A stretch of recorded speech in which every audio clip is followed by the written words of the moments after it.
Hello friends, இன்னைக்கு நம்ம channel என்ன பார்க்க போறோம்னா கார்லிக் சீஸ் பிரெட். அதுக்கு ஒரு கடாயில 2 டீஸ்பூன் அளவுக்கு எண்ணெய் ஊத்திருக்கேன். அதுல கொஞ்சம் ஒரு 10 ல இருந்து 15 பல்லு கார்லிக்கை வந்துட்டு அதுலயே போட்டு நல்லா வந்துட்டு ப்ரௌன் ஆயிடுச்சு. நம்ம தனியா எடுத்து வச்சுக்கலாம். கார்லிக்கை வந்துட்டு நல்லா நம்ம வந்துட்டு மசிச்சுக்கலாம். இதுலயே பட்டரையும் ஆட் பண்ணிக்கலாம். ஆயிடுச்சு. இதுல வந்துட்டு நம்ம கொத்தமல்லியும் கொஞ்சம் ஆட் பண்ணிக்கலாம். ஆரிகானோ சில்லி ஃபிளேக்ஸும் ஆட் பண்ணிக்கலாம். இப்போ வந்து பிரெட் எடுத்து வச்சிருக்கேன். இதுலயே வந்துட்டு நடுவில் ஒரு சீஸும் வைக்கிறேன். பண்ணி வச்சிருந்த பட்டர் கார்லிக் பேஸ்டையும் இல்ல இப்போ இது நல்லா ஸ்ப்ரெட் அவுட் பண்ணிக்கலாம். திருப்பி போட்டுக்கலாம். இப்போ வந்து இந்த சைடும் நம்ம திருப்பி போட்டுக்கலாம். இந்த கலர் தான் கரெக்டான கன்சிஸ்டன்சி. இப்போ வந்துட்டு பின்னாடியும் நம்ம அதே மாதிரி ஒரு 2 மினிட்ஸ் எடுத்துட்டு நம்ம நிறுத்திடலாம் அடுப்ப. சீஸும் வந்து உள்ள நல்லா மெல்ட் ஆயிருக்கும். அவ்வளவுதான் ஃப்ரெண்ட்ஸ், டேஸ்டான கார்லிக் சீஸ் டோஸ்ட் ரெடி ஆயிடுச்சு. இது நீங்களும் ட்ரை பண்ணிட்டு உங்க கமெண்ட்ஸ் எங்களுக்கு சொல்லுங்க. தேங்க்யூ.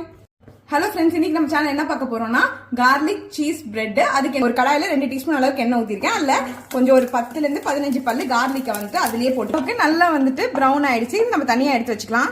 கார்லிக்கை வந்துட்டு நல்லா நம்ம வந்துட்டு மசிச்சுக்கலாம். இதுலயே பட்டரையும் ஆட் பண்ணிக்கலாம். ஆயிடுச்சு. இதுல வந்து நம்ம கொத்தமல்லியும் கொஞ்சம் ஆட் பண்ணிக்கலாம். ஆரிகானோ சில்லி ஃபிளேக்ஸும் ஆட் பண்ணிக்கலாம். இப்போ வந்து பிரெட் எடுத்து வச்சிருக்கேன். இதுலயே வந்துட்டு நடுவில் ஒரு சீஸும் வைக்கிறேன். பண்ணி வச்சிருந்த பட்டர் கார்லிக் பேஸ்டையும் இல்ல இப்போ இது நல்லா ஸ்ப்ரெட் அவுட் பண்ணிக்கலாம். திருப்பி போட்டுக்கலாம். இப்போ வந்து இந்த சைடும் நம்ம திருப்பி போட்டுக்கலாம். இந்த கலர் தான் கரெக்டான கன்சிஸ்டன்சி. இப்போ வந்துட்டு பின்னாடியும் நம்ம அதே மாதிரி ஒரு 2 மினிட்ஸ் எடுத்துட்டு நம்ம நிறுத்திடலாம் அடுப்ப. சீஸும் வந்து உள்ள நல்லா மெல்ட் ஆயிருக்கும். அவ்வளவுதான் ஃப்ரெண்ட்ஸ், டேஸ்டான கார்லிக் சீஸ் டோஸ்ட் ரெடி ஆயிடுச்சு. இது நீங்களும் ட்ரை பண்ணிட்டு உங்க கமெண்ட்ஸ் எங்களுக்கு சொல்லுங்க. தேங்க்யூ.